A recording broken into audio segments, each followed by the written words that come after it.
So we back again. Same clothing, same boxers, same socks. Everything. We've been here for like since 8:30? 8? We got 2-3 hours here already. Yeah, Rob, they've been hitting him since they've been hitting him up since we got here 30 minutes. Like, well, what time you coming home? But we out here grinding. We got my guy Angel, we did him first. Then we did his little brother Nathan. Now we about to do the top dog. Yeah. The top dog. The dude that created all this. The dude that created them. The dude that created them way back then. Right here, the man, the myth, the legend, the one that started Marvnation, Mr. Marvin. Let's go. Give him a round of applause right here, y'all. Bring him in. I got Marvin right here. The man, the myth, the legend, the one that started this whole movement, man. We're just talking about behind the scenes. He just got here like 10 minutes ago about how crazy this whole ride has been of Marvnation. First of all, what made you want to get into boxing? Like, was it your kids or was it like always you wanted to be a promoter? No, absolutely 100%. My kids. You want to get the mic right there? Absolutely 100% my kids, man. Before this, I was a casual boxing fan. Uh-huh. But, I've been able to live my dreams, and I feel like it's their time for them to live their dreams. And obviously, I'm going to be honest, I didn't want them to box. I didn't want them to box. I'm a real estate developer and investor. I have the easy life. You know what I mean? And I wanted them to have the easy life too. But everybody chooses their own path, makes their own decisions. That's what they decided to do. And I think that as parents, we can't live our dreams to our kids. They have to live their own dreams. Yeah. You gotta never shut that door on them. You know what I'm saying? Absolutely. Because if you shut that door of creativity, who knows what could have happened right there? You know what I'm saying? Yeah, absolutely. Not only that, but sometimes kids end up working in what we want to work, and they end up miserable because that's not what they want to do. Yeah. You know what I mean? You gotta motivate them to do what they love to do. You gotta push them, and also if you can, give them the opportunity. Yeah. So that's what I did. That's what this is all about. What made you want to click? Just seeing them like it so much, or was it? What was it? To be honest, it was my word. It was my word to Angel, because I don't know if he told you he wasn't gonna graduate from high school. Oh yeah, he did. Yeah, he told us that. And I'm like, I'm a businessman, so I know how to close deals. So I closed the deal with him. I said, look, I need you to graduate. If you graduate, I'll become your manager. I'll become the person who pushes your career. If you don't graduate, then you're on your own. I gave him a little motivation, and honestly, I didn't think he was gonna make it, man. But he graduated. Yeah. So how far away was he from graduating? Really, or was it really, more of a really far away, bro? Damn, come on, Angel. Really far away. Come on, Angel. Yeah. He felt really behind on his grades, and he was far away. Like I said, I didn't think he was gonna make it because it was like everything had to be perfect for him to be able to graduate. But I guess that motivated him to do it, because it was like the last week when he finished everything up, and then we were like, oh man, he's really gonna graduate. Yeah. So it was my word to him saying, look, I'm gonna become the person to push you and help you. Yeah. And when I started, I'm thinking, I told him that because I thought it was gonna be easy. Being in real estate, you know a lot of people. Yeah. And I knew a lot of people from like PBC, from Golden Boy. As much when my son started training, his trainer was a fighter for Golden Boy, an active fighter. So I said, it's simple. I just gotta, slide him a couple bucks and be like, hey, get my boy in there. Yeah. But it doesn't work that way. It doesn't work. What was one thing that you immediately thought like, oh shit, this is gonna be a lot more harder than I initially thought? When I started talking to people, meeting people, and they were like, yeah, we'll call you, and then nobody would call. Oh, wow. Time will go by, nobody will call, and I'm like, man, and I know these people. So imagine, I started thinking, imagine the people that don't know anybody. Yeah. You know what I mean? And they're probably calling now though, huh? Yeah. We'll get there. Slow down. God damn, this guy always wants to get into the big stuff. The juicy part. Come on, Big Rob. Yes, sir. So that was one thing that that really got you like, to open up your eyes. Like, oh shit, I know these people. They ain't even calling me back. They're just giving me the word of mouth, but they're not really, following through. Yeah. The thing he would get, or the answers he would get, is like, go to TJ and fight out through TJ. And I was like, look, my son, his friends, his fan base, everybody that he knows is here. His family. Yeah. Why would he want to go and fight somewhere else where they're not going to watch him fight? you know. But unfortunately, that's the route that many kids have to take because they have no option. And it costs so much money to put up a fight. Like here, you could pay for a fight, but it takes a lot of money to be able to make a fight here. In Mexico, it's a little more affordable. It's still expensive, but it's a little bit more affordable. And I was like, nah, I'm not taking my son to TJ. My son's going to fight here. Yeah, I mean, it makes sense because his friends and the word of mouth, oh, remember that fool Moreno? Oh, he's from here. And then that's what puts, people to go through that turnstile, you know what I'm saying? So why go over there? Maybe people will go just because, I mean, in Mexico, boxing is king, right? Yeah. I mean, soccer is king, but boxing, Canelo over there is big. So maybe just the simple fact of like, oh, there's a boxing match, but it ain't the same when you got like I've been to his fight and to Angel's fights, and I could feel like the love for him, It's totally different. Support, yeah. It's totally different mentally for a fighter to go out to a place where you don't know anybody. Yeah. Or nobody knows you. Yeah. And then not only are you fighting the fighter, but you're fighting also the crowd, because most of the time the fighters are local from there. Yeah. So they're going for the other fighter instead of you. And then you're fighting the commission, because the commission is looking at the other fighter like, that's our guy right there. Yeah, exactly. He's an outsider. Yeah. So you're fighting everybody, But I'm going to tell you, it's Nathan, like my younger boy, all of his fights, he did them in Mexico and in Costa Rica. Yeah, that's right. Most of his fights, because he was 16 years old, he couldn't go pro here. And, obviously he fought on TV over there. A lot of people loved him, loved his style of fighting. But his homecoming, I don't know if you guys made it to his homecoming, but we had almost 4,000 people that showed up at Smith Park in Pico Rivera to support Nathan. Yeah, he told us, he was down. It was amazing, brother. And I bet you for him, there's no better. At 18? At 18. Come on. Put it this way. At the same time when he was getting ready to do his homecoming, he had an opportunity to fight on DAZN, which is one of the biggest platforms in boxing. Yeah. Canelo fights. Yes. Yeah. And everyone fights there now, right? Yeah, everybody is fighting on there now. And I told him, hey, I got an opportunity. He's like, no, I want to fight at home. I was like, mijo, but this is a big opportunity for you. Like, no. But he wanted to do it home in Pico. He's like, I'm going to fight at home. Yeah. He's like, I've been fighting out all my career, and I want to be at home. And I want my people to be with me, and I want to be with my people. He said, the zone will come later again. Don't worry about it. That's dope. Yeah. So that's right. That's crazy. Yeah, no, that's crazy. And that's one thing that I was telling him when we started the venture of our podcast. You want to get your city behind you. Yeah. I've said this plenty of times on here that, you got your base, your people who are supporting you first. If you earn that respect from the city, and everything else will just come. But first, you really got to own your city. Because that's, everyone wants to see, damn, that fool's from Pico, that fool's from San Bernardino, you know what I'm saying? Everyone, if he made it out, I can make it out. Everyone loves those stories, you know what I'm saying? Absolutely. That's what it's about. Yeah, so when you started that venture, was it always Marvnation, or did it change over time, and then you finally stuck with Marvnation? Nah, look, I told you my background is in real estate, right? Yeah. I've done, flips, developed, and stuff like that. And in 2014, I was thinking, man, I want to do something different, always the same thing, going to properties, seeing properties. And I was kind of bored at the time. I was like, let me try to figure something out. You know what I mean? I want to do something crazy. So I got an opportunity to invest money into music. Mm-hmm. And I had no idea of music. I had no background in music, no idea what it was about. Yeah. All I knew is I was like, I want to jump in. I want to do something. I want to travel the world is what I said, right? Thinking that it was going to be all fun and games. Yeah. So I ended up signing a deal with Nicky Jam in 2017. Okay. Damn. So I took Nicky Jam to Toronto and to Montreal. Oh, damn. The reason I took him there is because obviously you guys know a little bit about music. Yeah. Certain people control certain areas. Yeah. You can't get into areas because everybody got their own territory. So I wanted to get in, and they were trying to bump me out, right? So the only opportunity that opened was, how about going to Canada? Because nobody wanted to go to Canada. Nobody wanted to take that risk. Why is that? Because they said that a urban artist had never sold out an arena. It had never been done. They would always do small club shows. Mm-hmm.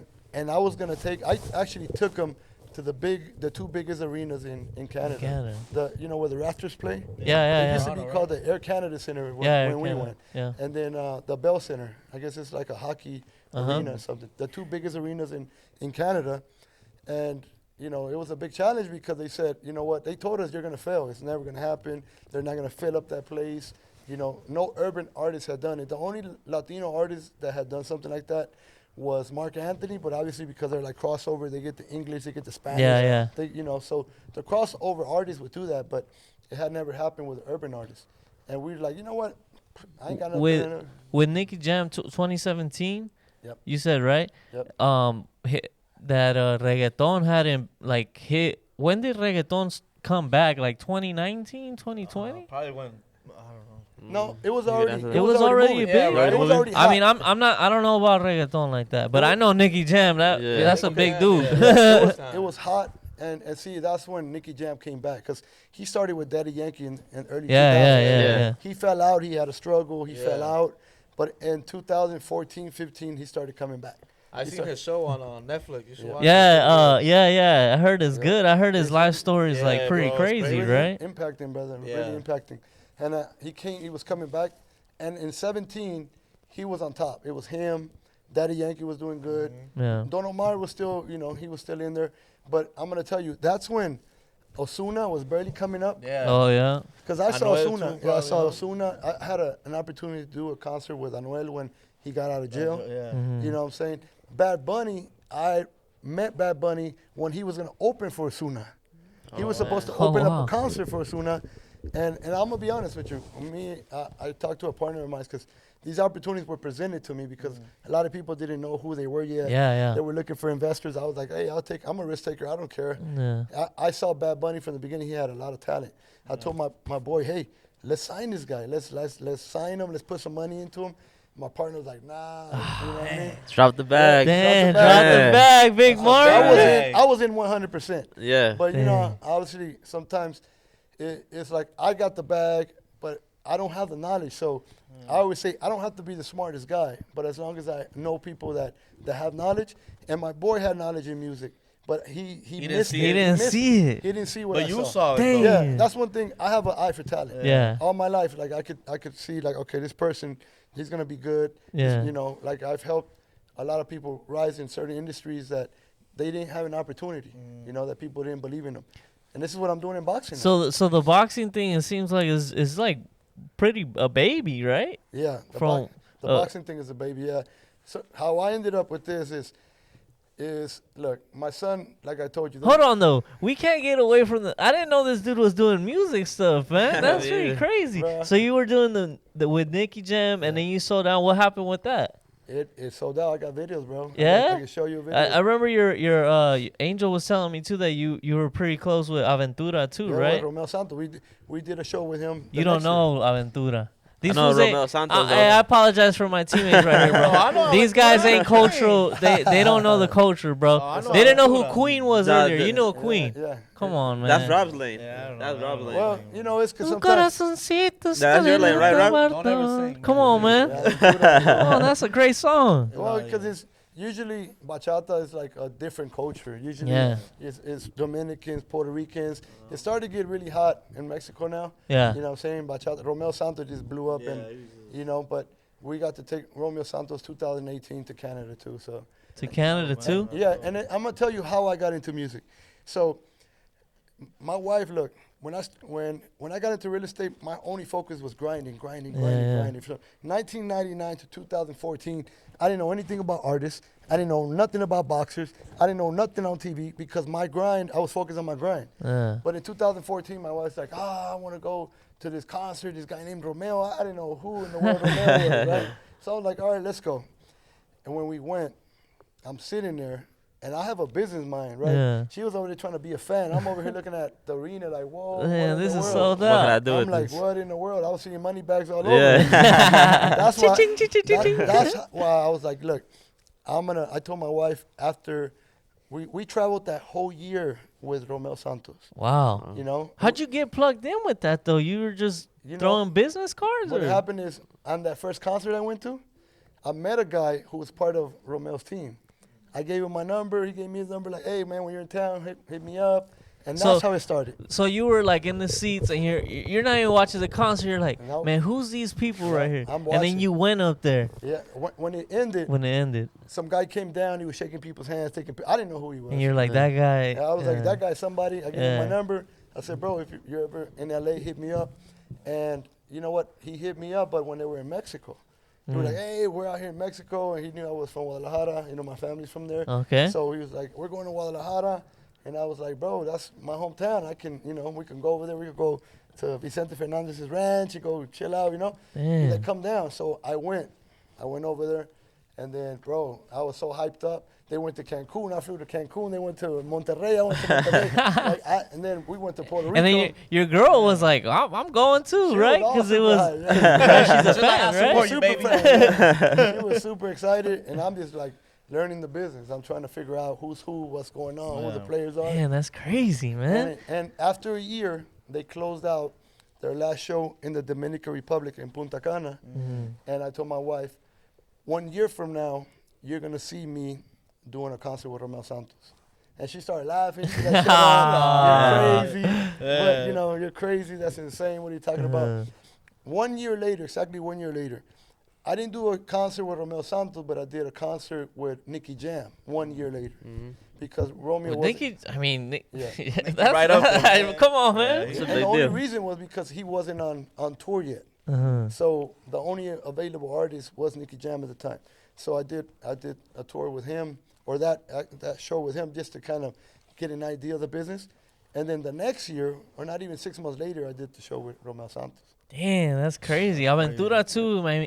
Aventura is like a staple of that whole culture, right? That whole movement of obviously Daddy Yankee's king, right? Yeah. And Don Omar, and then you can't say that without saying an Aventura. Yeah. And then it's not just Aventura, Romeo Santos, because, he went his own way. Yeah, Aventura's where it started. But he went his own way, and he actually became a bigger star on his own, to be honest with you. What's something that from the music industry that you learned that was ugly, that you were like, man, bro, I don't love doing this? I'm going to be honest with you. It kind of reminds me of the streets. I'm from the streets. I grew up in the streets, and that was my lifestyle when I was a teenager. So, I had a life-changing experience that took me away from that, and I'm like, I never want to go back to that lifestyle, right? And, going into the music, it was kind of like the same thing. It's like, sometimes you don't even know who your friend is. You got to watch your back. Yeah. Everybody's out to get you. He don't know about that. He don't he's from Chino Hills, bro. I wish I was. He's from Chino Hills, bro. But that's what it was. It's like, I didn't know who. I found out really quick. It was really dirty. Like, there's a lot of people out there. You didn't know who was really your friend. You don't know who's who. Yeah, exactly. Who's really trying to help you. I had some people that took some money from me. That everybody's out to get on their own, basically. Get that bag, huh? Get that bag and run. That's kind of stupid though, because you burn your bridges. Yeah, you burn. You know what I mean? And how fast did you learn that? Like within a year? Within the first year, man. Within the first year. That's when you feel like, how much money do you think you lost in the music industry based on like people who you felt did you dirty? I lost about $1.5 million. Damn, in the first year? In the first year, yeah. Damn. Yep. And that's when you were like, something's not adding up. Yeah. Yeah? Yeah. But you know what? It's like this. For me, it was just kind of living the moment, It was like I was living a dream. Yeah. Like understanding that I was doing something that some people only dream about. Yeah. And I said something and I made it happen. Yeah. And going to boxing, when my son started to want to box and I saw all the roadblocks and everything that was happening, I said, look, I invested into music without knowing anything about music, and I made something happen. Yeah. Now I'm going to shift it over to boxing, and I'm going to make something happen in boxing because, it's very entertainment's the same industry. Yeah. And it's very similar, right? You got to put butts in seats, right? Yeah, absolutely. It's about promoting. It's about putting those butts in the seats, and having the talent too. Having the talent, But to me, I think it was bigger because it was like these are my boys. These are my. Yeah. So now I'm doing it with a greater purpose. Yeah. See, before I was doing it for myself, like just to prove to my wife that I can do what I say. Yeah. And to prove to the world, to prove to myself too that you know what, you could do anything you want to put your mind to. Yeah. And even when people say no, because like I said, I had a lot of doors closed in my face.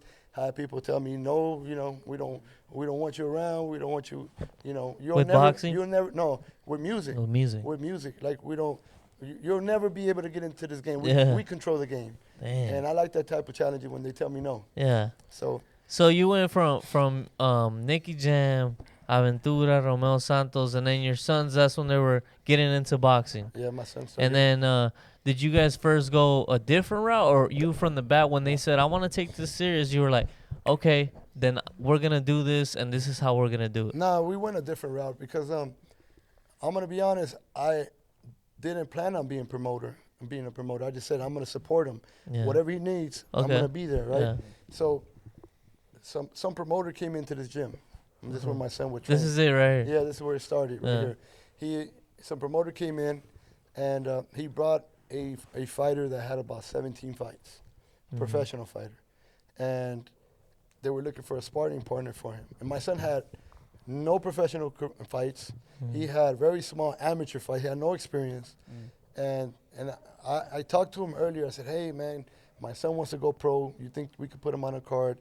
He's like, nah, we don't have no room. He's like, take him to TJ. I got the same response we would always do. So I was like, all right, cool, whatever. My son jumps into the ring. He's sparring. He's 17. Is it your son Angel? Angel. Yeah, because he started first. And they start going at it, and then he hit the kid with he hit the man with a body shot. And he stopped him. Is that the black dude he was talking about that was 6'4"? No, this was a Filipino kid. Oh, okay. And he stopped him, and it took a while for him to get back into the fight. And then after that, it's like when we were leaving, the promoter came up to me, and then I don't know too. I had an I-8 parked in the front, a BMW. So when he was like, "Who's that?" I don't know if it was like one of those gold digger moments, you know what I mean? But he was like, "Whose car is that?" And they told him, "Oh, that's his." And then he came up to me. He was like, "Yo," he's like, "I want to help you, right?" All of a sudden, I want to help you. He's like, "I want to put your son on my card in December, and I want him to fight for us." And that's the first fight that he had. The first professional fight. The first professional that he had. And that was his promotion. That was his promotion, yeah. Okay. So then he fought that night, and the conditions weren't the best. It was really cold. There was no locker room for the fighters. It was pretty tough. Yeah. But they loved my son because he took a huge crowd. Like when he fought, it was like the main event because everybody was there. Yeah. When he finished fighting, everybody took off. That shit was empty. Yeah, it was empty. So I got a call the next day like, "Hey, I love your kid. I want to bring him back." And I was like, "Look, it was cool. Thank you for the opportunity, but in reality, like, I didn't like the conditions of the fight." Yeah. And he's like, "Well, you know what? I'm new in this business. Like, I don't know nobody in L.A. I'm new to L.A." He said, "I don't know too many people. Yeah. If we pair up and we work together, if you help me, we can make it better." And I was like, "All right, let's go." So that's what I did. I got into the company. I actually became president of the company. What was that company called? It's called Red Boxing. Okay, Red Boxing. And that's your first start in boxing. Yes, that's my first start as a promoter in boxing. So I would put the fights together. I would get the venue. We put some money into the fights, and it started taking off. We started doing show after show after show, but I had like I always think bigger. I don't like to get stuck in a routine. I don't like when people think small. You got to think big to be able to make bigger things happen. Yeah. And I kept trying to make these changes, like let's do this, let's do that, let's go, and it wasn't working out. It wasn't Red Boxing? Yeah, it wasn't working out. Like it was moving too slow for me, and I had bigger plans that I want to execute. So, it came to the point where I said, look, I'm gonna start my own boxing promotion company.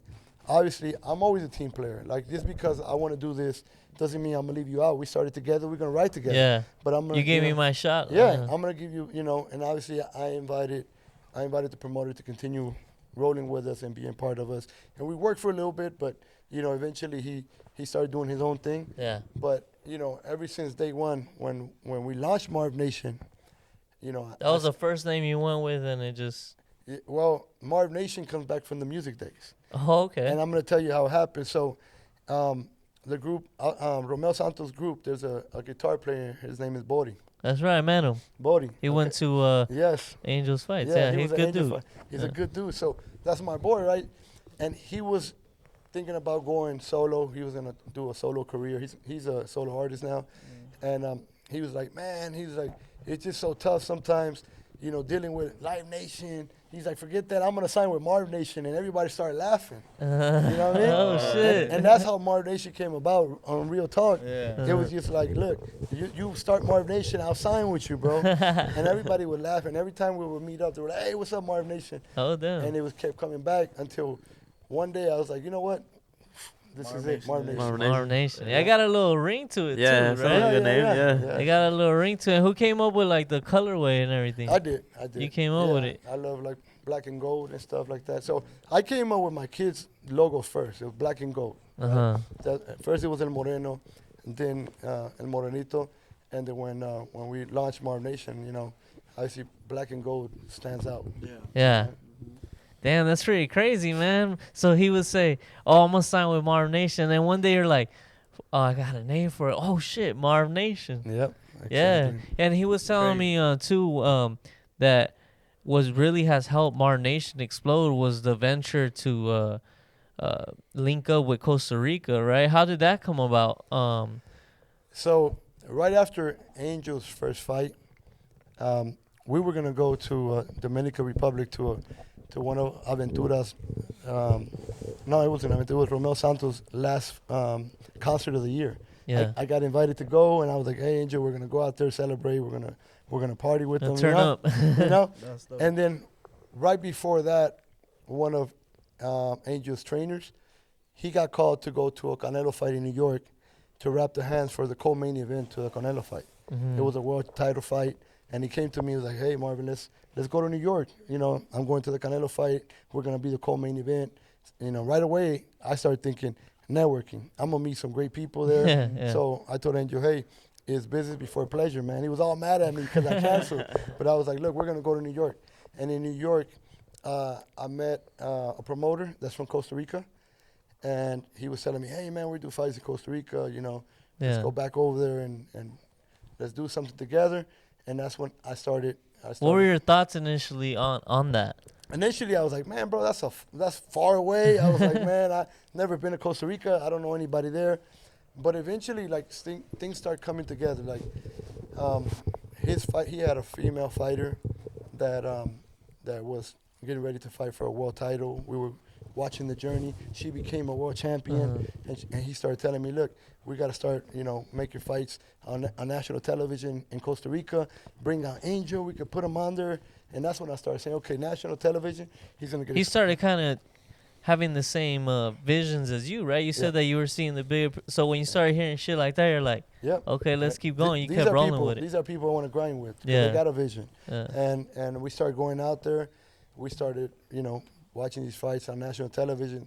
This girl, to me, she became a superstar. Like, everybody, the whole country would literally stop and watch her fights when she would fight on TV. And she's from Costa Rica, right? Yeah, she's from Costa Rica, but now I brought her to LA. She's fought here in LA. Yeah, I seen that. Yeah. She's become a superstar out here too. I actually signed her with you and your business partner in Costa Rica, or just you? Just me. Because I basically do all the promotions in the U.S. And I started a business relationship with Golden Boy. Okay. And what I wanted to do is get her to fight on a big stage like the Zone. Yeah. So I, Golden Boy, shout out to them that they gave her an opportunity to fight on the Zone. And the reason why is because I don't know if you guys heard of Denise Estrada. She's very popular woman fighter that's from East LA. Yeah, they were just telling us about that. So she's from East LA. Golden Boy had her signed, and they were trying to make that fight happen. So that's how we got into the mix with Golden Boy. And as soon as we signed my fighter with Golden Boy, Sanisa took off the top rank. Oh, yeah. But no, it's not a bad thing, though, because now it opened the door completely. For her, too, right? For my fighter to become an even bigger fight. And that's what's happening right now. Yeah. Yeah, I know, because now it's like, okay, well, she's gone.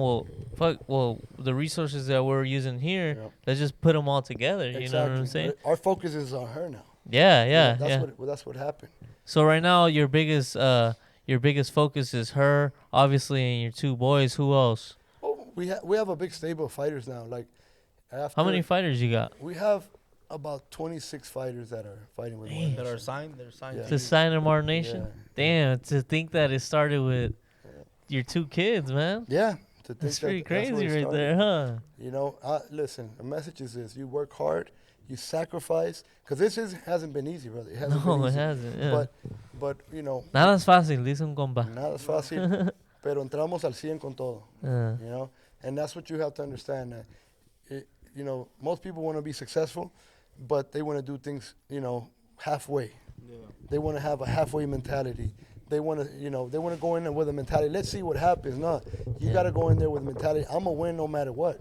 Because that mentality is going to get you through the moments where it's tough. Like, I've been through some tough moments. Yeah. I've been through some moments where I'm like, man, I just want to throw in the towel. You know what I mean? Because even with boxing, I imagine, right? Yeah, even especially with boxing. Damn. Real estate's been actually good to me. Real estate, I ain't got no problem with real estate. Real estate's allowed me to live my dreams, live my life, and do whatever I want. Beautiful. But boxing, bro, it's just, you know, a friend of mine said this. He's like, if you get into boxing, I just want you to know one thing. You're not going to make a lot of money, but you're going to have a lot of fun. Has he been right? He's been 100% right. 100% right. 100% right. Because, you know, it's a tough business. The only way you truly make money is once you have a big TV deal. That, right? Yeah. And the big fights. Yeah. I'm not there yet. I started to do, I just did a big fight in November. Yeah. That was my first major That's the fight. one you were saying that was viewed all over the world, That right? went all ESPN, over the world. That put all our that? brand Marvnation all over the world. Everywhere. Everywhere. Dope. You know, prior to that, I had a big fight, too, with Marco Antonio Barrera, who's a legend who had retired. I brought him out of retirement, you know, 7 years after. He fought for me. That was pretty big. But the last one we did was like, I got the number 1 guy to fight the number 2 guy. And that's very rare. For In boxing. In boxing. Yeah, they don't very really do rare. that. Very Everybody's rare. running. Everybody's running. And Yeah. who were those fighters? I got the number 1. Huh? Who were those fighters? John Cepeda, Okay. who's local here from, I think, La Puente, from this area. And then Regis Prograis, who's originally from New Orleans. He lives in Texas, but, you know. Texas. Yeah, Texas. But they're really good fighters. The best in the world at 140 pounds. And we took on a big challenge, though. Because to get that fight, obviously, they weren't my fighters to get that fight. I had to enter into an auction, a purse bid. Oh, wow. And I had to go against PBC, against all the big promoters, basically. All of the big dogs. All the big dogs. And I'm over here, you know, coming in. Marvnation. That, you know, a lot of people in the world hadn't heard of us. Locally, yes, because we were doing show after show after show after show. We were putting in work. But around the world, nobody knew. And then all of a sudden, that morning, the news broke. Marvnation won the purse bid, $2.4 million. And boom, brother, 5 minutes later, I'm getting a call from ESPN. They're trying to interview me, and people keep calling, like, what's going on? And it was a crazy moment, man. Man, that's pretty crazy to see, like, literally a baby thing that you started, and every year, I mean, I've seen it from afar, literally from afar, from 2019 to now. It's like every year you're seeing growth, right? That's what it's about, though. Yeah. What kind of like message you got for people who starting? Give us a message, man. We starting this. We 15 We got a couple. episodes. We got like a month or two. Yeah, we got this rinky-dink fucking equipment, but we right here. We trying to give the people, you know, we trying to give the people a good interview. What message you got for people who are just starting something and got a vision? Look, the message that I can give you is that you got to believe in yourself. You got to be determined to do what you about to do. You know, there's always going to be negative people. They're going to tell you ain't going to do it. Stop it. You know, you're crazy. They're going to laugh at you. You know, but the thing is, once you already believe in what your talents are and what you can do, you know, that's all it takes, brother. And you don't have to know it all. You don't have to be the smartest person in the world, because some people get limited because they say, oh, well, I don't know this, I don't know that. They put themselves in that box. Exactly. They exclude themselves out of it. Yeah. But when you already believe in yourself, you understand, hey, I'm going to find a way to make this happen. Yeah. See, the younger generation, bro, it trips me out because, you know, the younger generation just like, their answer immediately is like, oh, I can't do this, or it's not going to happen. Yeah. Like, Yeah. and I tell people, how is it not going to happen if you haven't even tried it? Just You because know? they want to skip everything and just Yeah. They just want to go to the top, bro. Yeah. Everybody just wants to get to the top. Yeah. No hard work, no sacrifice, Telling no you. risk. No risk whatsoever. You know, and you're never going to get nowhere like that.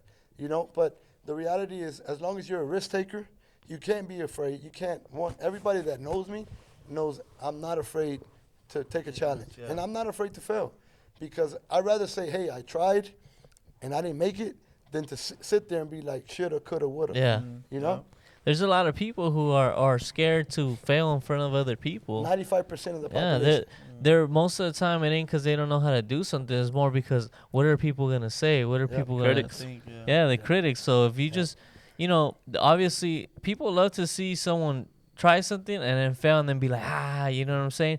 But they're really the ones to laugh at because they never jumped out of They their never did it. turtle. They never their turtle shell. They never. thing every day. Yeah, they're doing the same thing. You know. And look, the reason they laugh is to cover up their own insecurities. Exactly. No problems. But you're right. 95% of the people are afraid to take a risk and come out of their comfort zone. Yeah. But that's why 95% of the people can only enjoy 5% of the wealth that's in the world. Yeah. But Right, for real. 5% of the people are risk takers, are people who will go all in, who will believe in their dreams and go after it.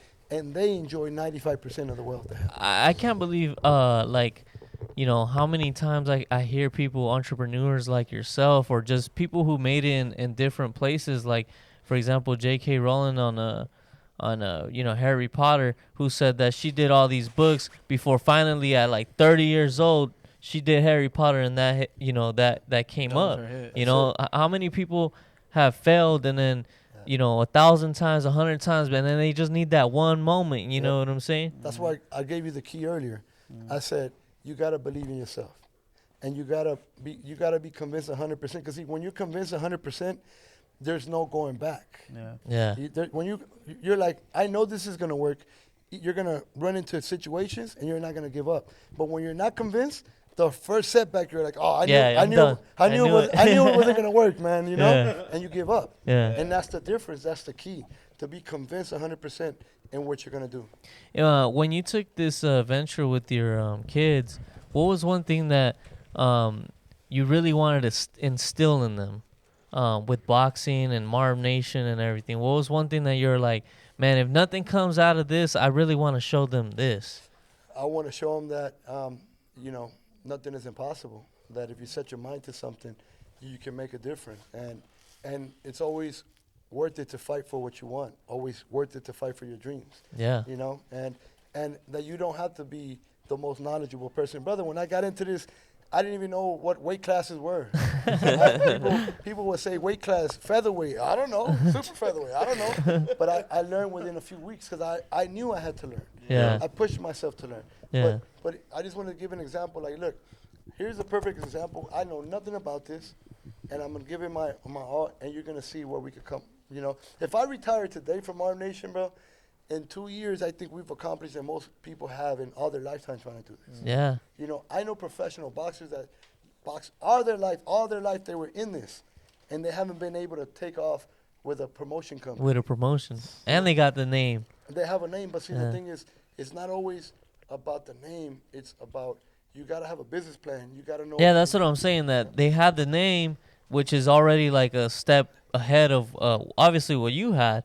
And so, you know, for them not to explode how you have right now, it says a lot about, you know, your grind and what you've done to build it to what it is today, you know? Because that's key, building a team Yeah. of people. Like being able to, like I said, I'm not the most knowledgeable person in boxing. I learned a lot in the last 5 years, but I'm surrounded by people who know what they're doing. I can come to them and say, hey, how do I deal with this situation? It's good to have mentors.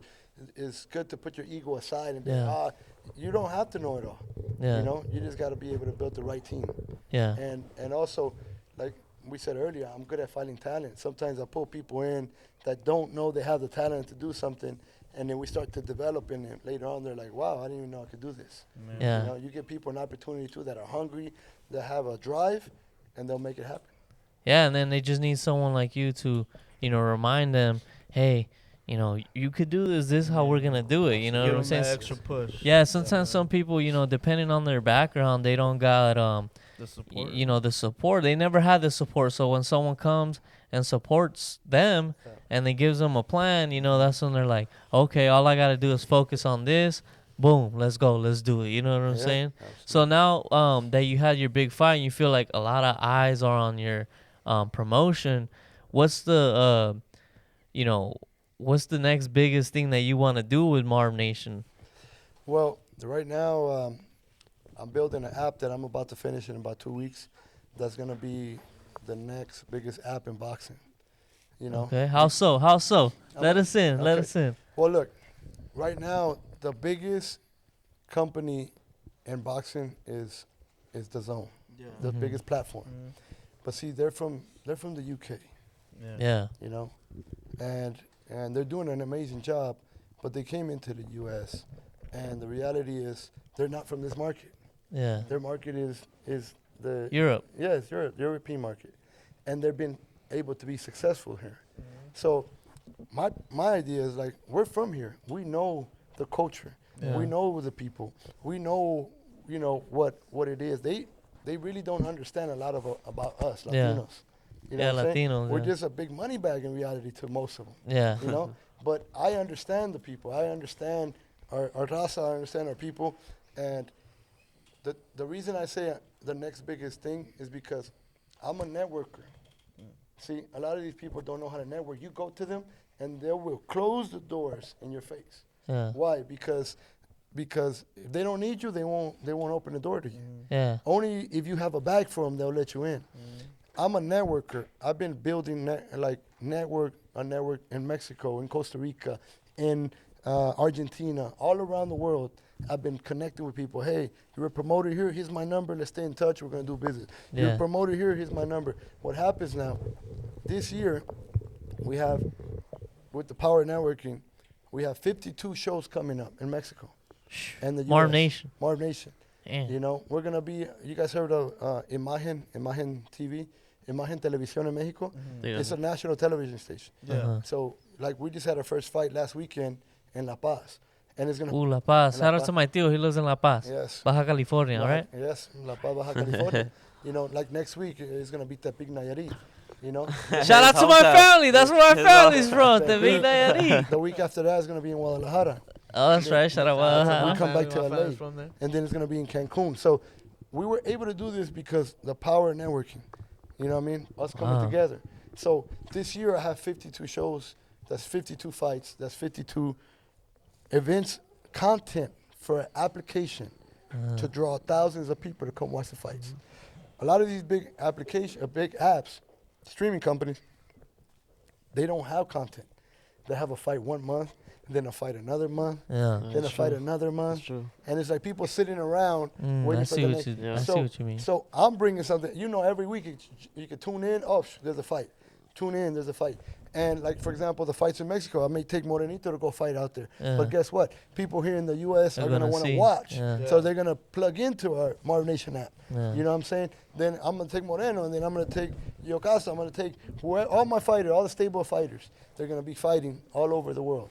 And people are going to want to log in. They're going to subscribe because they want to watch their favorite fighter fighting. Kind of like what that's a little bit kind of like what UFC does. Every weekend they have a fight, even though it's not their biggest names all the time, but you see the name UFC. Exactly. You're consistent. You're consistent. And you have if you're a true boxing fan, you want to watch a fight. Yeah. You want to watch a good fight. Yeah. I got a buddy. Shout out to my guy Jason.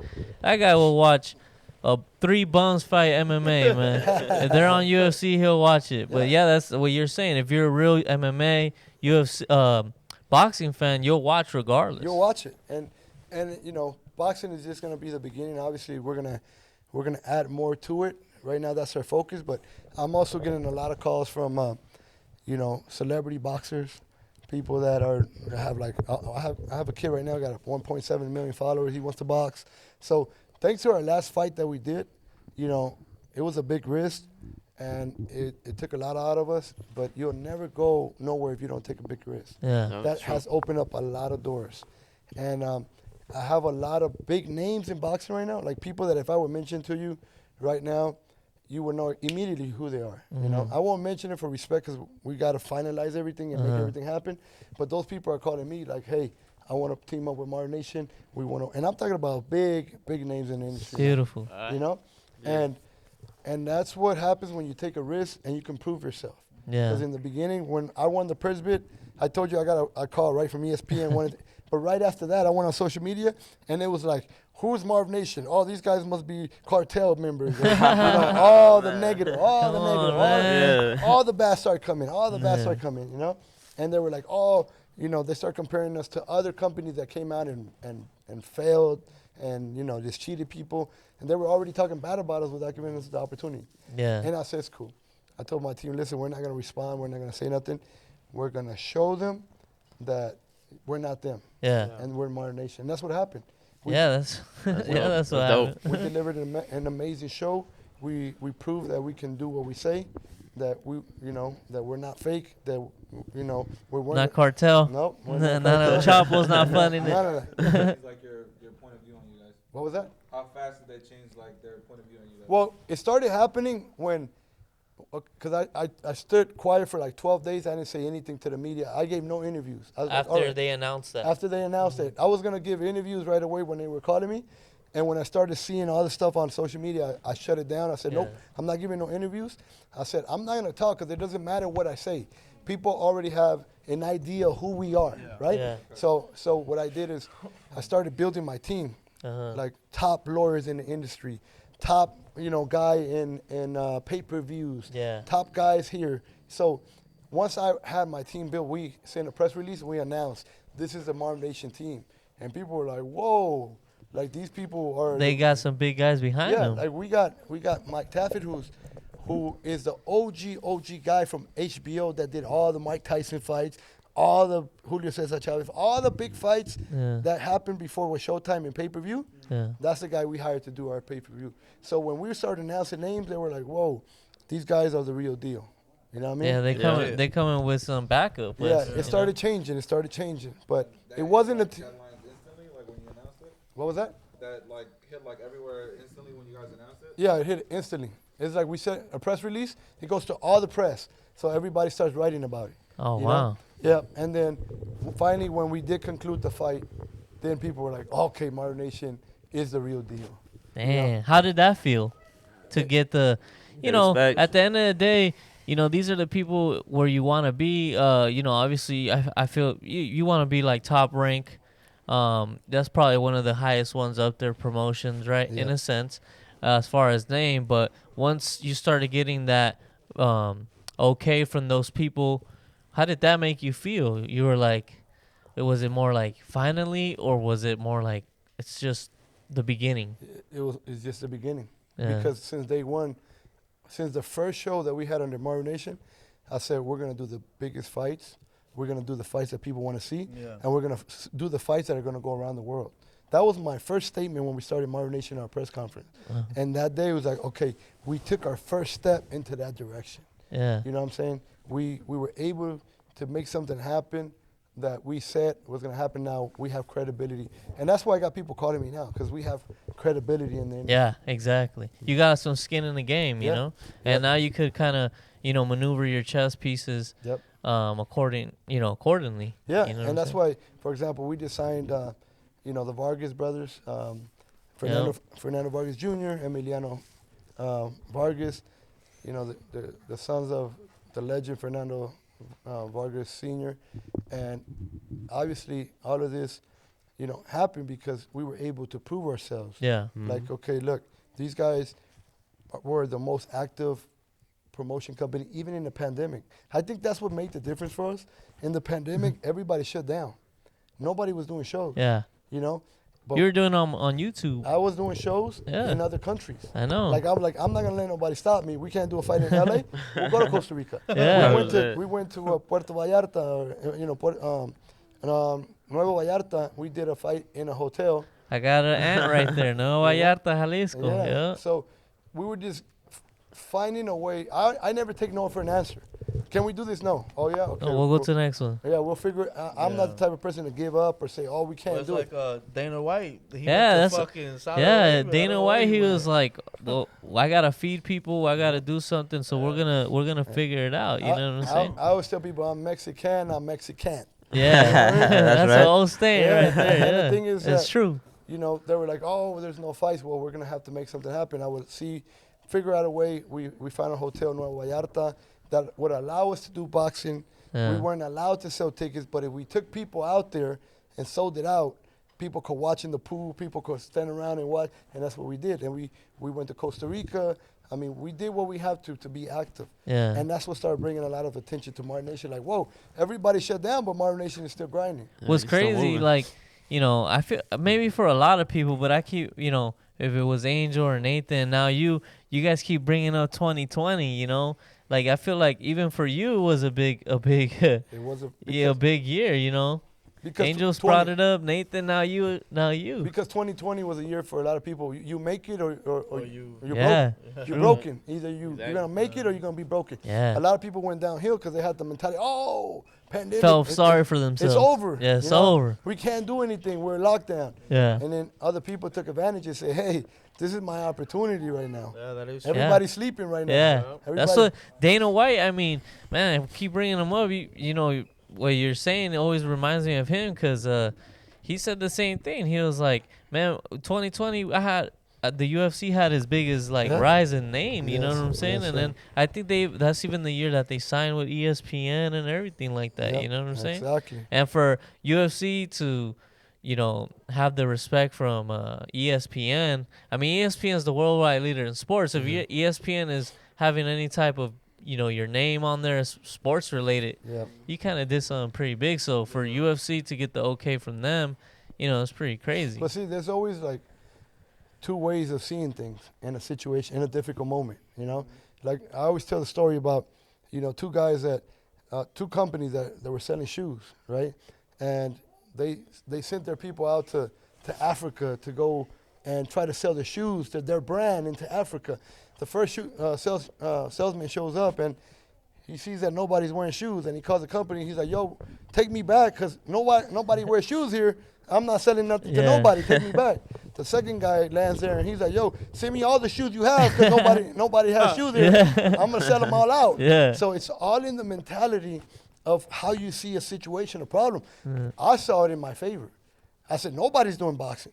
Everybody shut down. This is my opportunity to shine. Yeah. You know what I mean? Well, everybody's like, oh, man, we're shut down. We can't do anything. And everybody took that perspective. That break, yeah. And you were like, nah, I'm going to do boxing. I'm going to do boxing. I'm going to go 100%. We're going to grind.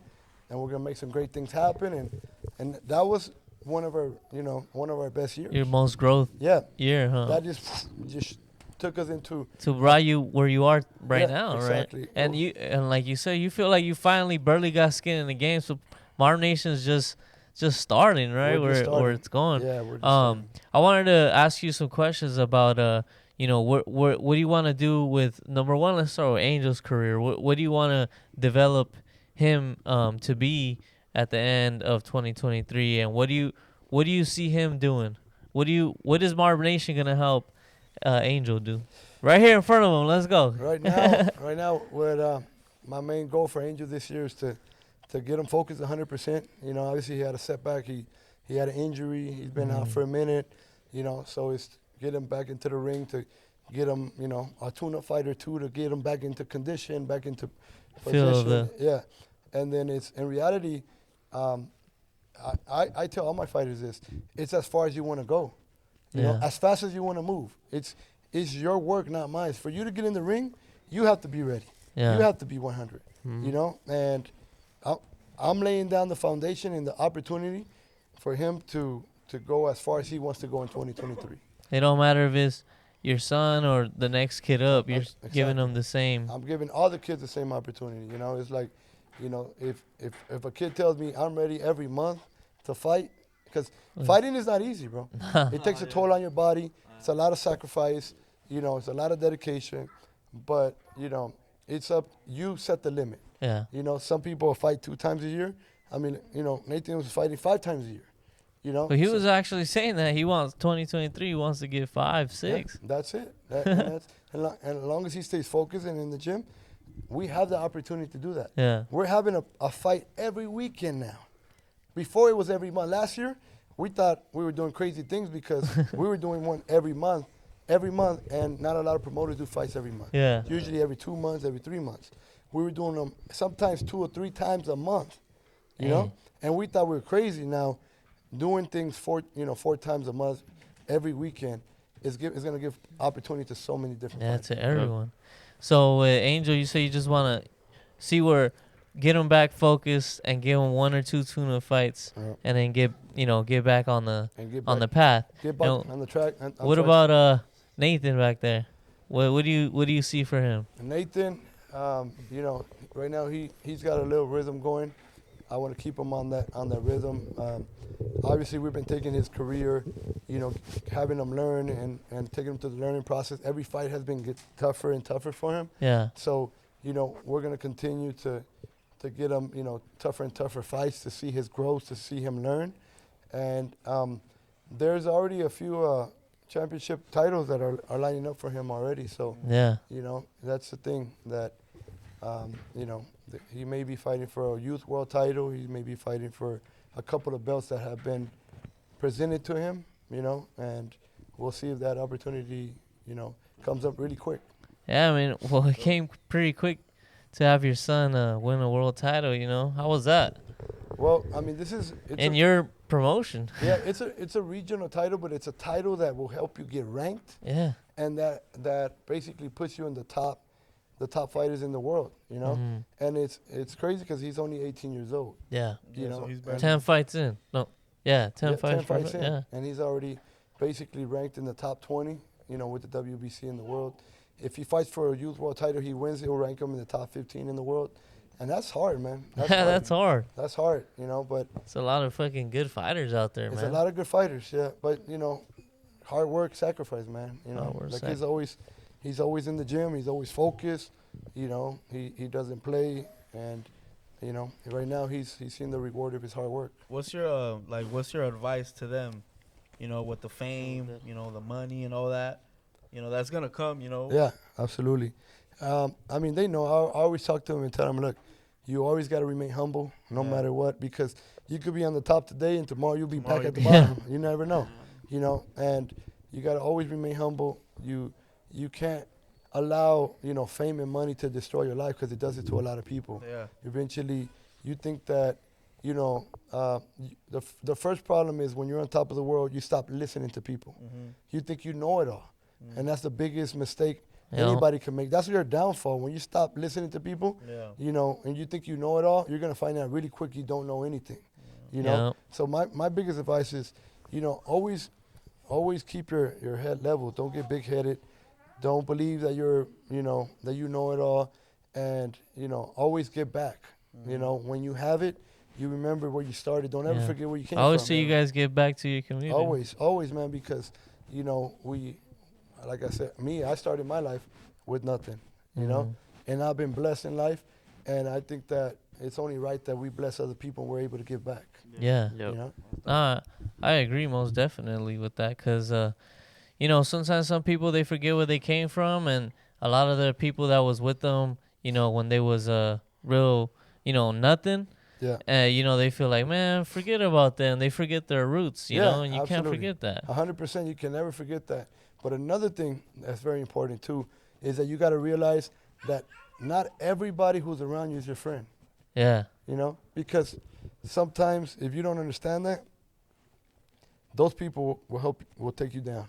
Yeah. And you could be on the top and they'll drag you. You gotta it takes some good moments to really realize, like, oh shit, this dude, he ain't really with me. This dude ain't really, and it comes with time. For like the money, or because he got exactly, or he got something going. Those people out. Most people will roll with you when you have something to give them. Yep. Yeah. When you ain't got nothing, when you hit rock bottom, when you broke, they ain't gonna be there. Yeah. You know what I'm saying? And people show that by action, by what they do. And I tell them, hey, look at their action, look at how people act. Yeah. You know what I mean? And you're gonna see also, a big thing. I've always told them is be careful with women. Yeah, that's what they told me. You know what? God, what was the downfall? One of God's woman ruined my life. Huh? One of God's most beautiful creation is a woman, but that's one of the most dangerous creation too. Yeah. Because Rob, you heard that? a woman can make you or break you. Yeah. Point blank. And I always tell them, like, you know what? You got to be smart. You know, you can't always just say, you know, oh, well, she's beautiful, because I've seen so many fighters, so many people fail because, you know what, it wasn't the right woman. Yeah. It wasn't a woman who was going to support you. It wasn't a woman who was going to have the same vision as you. We call those gold diggers. Yeah. or you know about that, right? You know what? I think right now we live in an era where women want to be more independent now, but they're very toxic. Yeah, you know, and that's dangerous too. Because you got the gold diggers, but I think that right now it's like more that mentality, like, oh, I'm independent, I don't need no man. And then they become really toxic. You know? But and I'm not putting down women. I'm not a machista at all. I support women big time. If you know me in boxing, I support women boxing big time. I'm a big supporter of women, and I empower women. I want women to have that empowerment. But you know, I mentioned that because I've seen a lot of of young men go down that way. A lot of careers have ended because of that.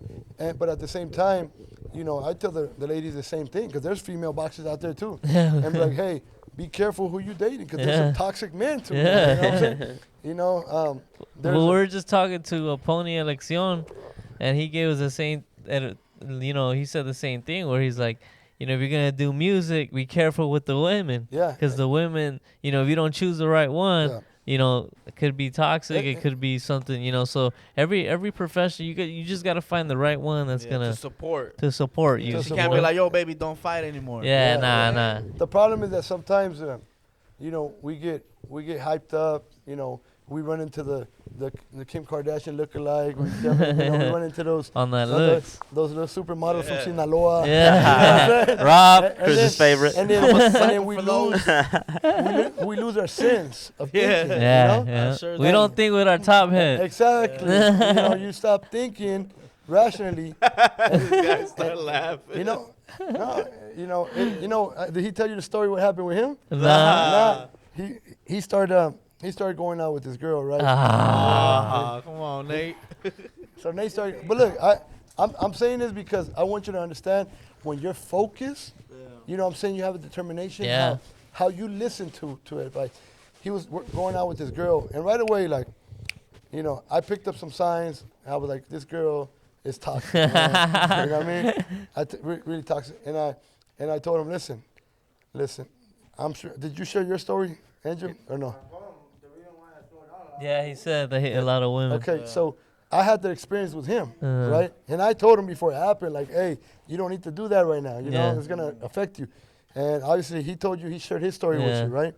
So I'm seeing the same thing that's about to repeat itself with Nate. Ah, damn. And I told Nate, look, Nate, point blank, bro, if this relationship is not going to be good for you, if you choose that route, let me know. I will bow out as your promoter. Because I'm not going to invest 2-3 years, you know what I'm saying, into you for it all to be taken down in a moment. You know?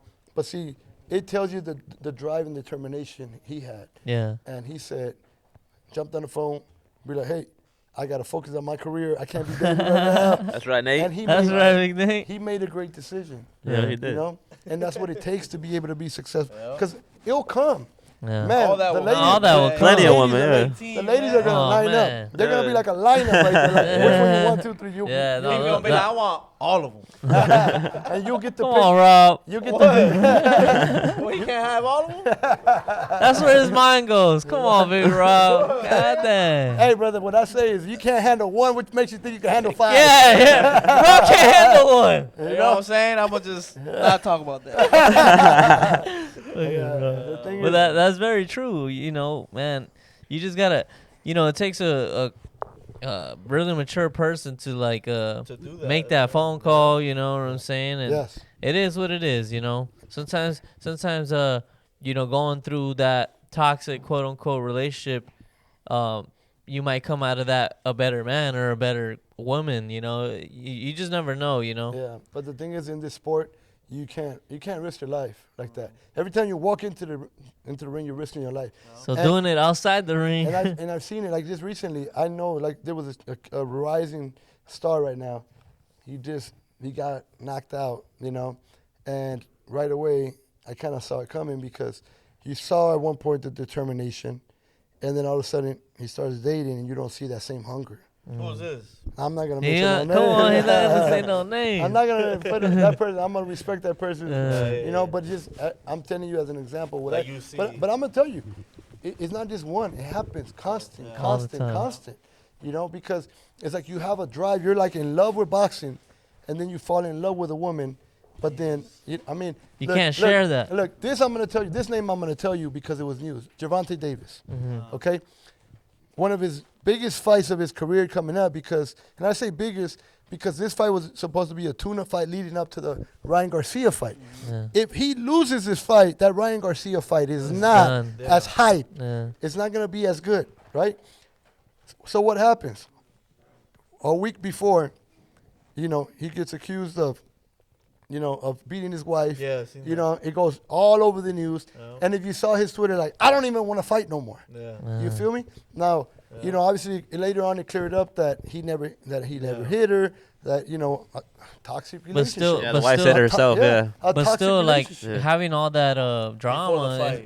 Bro, you're supposed to be focused on making weight and you're spending your fight week in jail. You feel me? Crazy. That could make you lose a fight. You know, honestly, I don't even know how he bounced back. You know, obviously. Yeah. A week from the fight. The week of the fight. Yeah, she did it on purpose. Of it. But you know what? That's what he's saying. Like, but see, this was my question. Listen, the same hunger's not there, because if I'm in that position, guess what? I'm gonna be in the mountains. I'm gonna be separated. I'm not gonna be with my wife, with my family. I'm gonna be in a place where I can focus on my biggest fights that are coming up. But you do that when you're hungry. When you're not hungry, you're like, well, you know, I could be watching a movie with my wife here a week of the fight. You know what I'm saying? Like, it's totally different, bro. Like he said that plenty of times that he just wants his money and he's out. Like he wants to be out. Yeah. Yeah. He said. Yeah. I mean, you can see that the drive. Yeah. You know, and obviously. That's very dangerous, though, because boxing is not something you play with. Nah. Every time you go in there, you're risking. Yeah, and you're risking everything. And you may be super talented, but you may go in there with a guy that's much hungrier than you. Yeah. That sacrificed everything. That happened on Anthony Joshua. Yeah. You know? Yeah, exactly. I mean, come on. Anthony Joshua was a freaking Greek god, and then he went in there with this little fat boy. Yeah. You know, but the fat boy rocked his world, baby. He was hungry. He was hungry as fuck. He was ready. That was literally like David versus Goliath. Yep. You know what I'm saying? I mean, the bets were like 25-1 or something. They gave him no chances of winning whatsoever. And it was in a place where Anthony Joshua, like, he put everything was for Anthony Joshua. You know, he's been there before, everything. That was like a you know, easy fight for him. But that shows supposedly. That shows you that, you know, it's the person who's hungry at the end. Yeah. And when you're going through all these baby mama dramas and stuff like that, all these problems, you can't focus. You can't be hungry. Yeah. You know what I mean? So that's why it's hard to stay focused. It's hard to stay focused in anything, any business, anything you do in life. Yeah. You know? So the decision I always tell my kids is like, listen, you are going to live the consequences or the rewards of the decisions you make in life. Yeah. So if they're good, you're gonna have good results. You're gonna enjoy those results. Yeah. If you make bad decisions, then guess what? You're gonna live the consequences of that also. Yeah. And you know, when you're trained, if you give 100%, then you know what? You're gonna see the reward of that. Yeah. You know, and what you guys are doing, if you go all in, you give 100%, you're gonna see the rewards of that. Yeah. You know, but everything in life, everything you do, that's just that's what we're trying to build here. We're just trying to, you know, slowly but surely. That's what Fred. He think we about to blow up in 3 months. You know what I'm saying? But I'm like, Fred, it's a slow burn, it's a slow grind. But when we put more episodes, we start putting more stuff out there. Absolutely. You know, our name's gonna pop out more and more and more. Our face will, and it will all come. But you know, obviously, I mean, shit, I want to blow up after this one too. But I'm not expecting it. You know, I'm gonna tell you, it's a good thing. Just don't let that be your drive. In other words, expect to blow up the faster the better. Yeah. You know, because it's also good to believe in what you're doing. You know, it's going to push you to give it 100. Just don't let that be the energy to tell you whether, you know, because if 3 months you don't blow up, you'll be like, oh, I didn't blow up, I'm going to give up. But it's always good to be, you know, energetic and be positive. Yeah. Exactly. Because at the same time, if you're like, oh, we're never going to blow up, it's not going to happen, people go into business thinking like, it's not going to happen. Yeah. And you're never going to go nowhere like that. Yeah, I know that's why I like, you know, he pushes the pod, you know, to me to, you know, want to do more shit. But to my whole thing that I tell this dude, I'm like, bro, I'm chilling. This shit about to pop off. I know it's about to pop off. I don't know when it's about to pop off, but I know it's about to pop off. And Marvnation's about to be like, hey, y'all want a contract? You know what I'm saying? And I'm going to be like, well, show me the number. You know what I'm saying? We'll be the commentators at the fight. But my whole thing is like, it's going to, everything, you know, worth getting is worth waiting for. You know what I'm saying? So if we just keep putting in that work, you know, here and there, our name will pop out. We'll get our own fan base, and we get LA and the IE behind us. That's where it's going to start. And then we just start pushing, you know. But with that being said, Big Marvin, Big Dog, man, you adopting people? Because I'm about to sign up. Absolutely. Absolutely. And with that being said, I think we're going to end it right there. Because we could go all day with this guy, man. Ask him about his Mount Rushmore? Yeah, your Mount Rushmore boxing. What do you mean? Your Mount Rushmore, your top 4 or top 5 fighters of all time. Oh, man. That's of all time? Yeah. I would say Muhammad Ali. Uh-huh. I would say Mike Tyson. Yeah. That fool was scary. That was scary. I would say Sugar Ray Leonard. Ooh, legend. Another good one. A legend. And if I want to add a few of the modern ones, I would say Julio Cesar Chavez. Yeah. That fool had like 300 fights. Huh. Yeah. He was like 95 undefeated in 95. Yeah. You know, and actually that was the first fight I've ever seen as a kid. Julio Cesar Chavez. He fought Mitrick Taylor. He was losing the fight, and he knocked him out in the 12th round with like 15 seconds. Oh damn, he was losing it. Yeah, he was losing that fight, and he won in the 12th round. Everybody was sad. Because that was gonna be his first loss. We were all broken and sad. And 15 minutes before the fight ended, he knocked the guy out, bro. And I was like, whoa, it was so much excitement in the house. I fell in love with boxing. And it was like a roller coaster ride, bro. It was like, whoa, yeah, whoa. But I would say I would have to put Canelo on there. Canelo, for sure. Now, Canelo, he's kind of taking a page from Mayweather, but he's doing his own thing. Just Mayweather didn't go up and down like that, right? Like dramatically, you know? So, Canelo... Respect, man. Respect to my guy Canelo. So we gonna end it right there. Spitballin crew. We got my guy. We did 3 podcasts in 3 nights, man. We 3 for 3 tonight. We ain't just doing musicians. We ain't just doing editors. We going sports, and now we doing entrepreneurs. And next, what we gonna do next?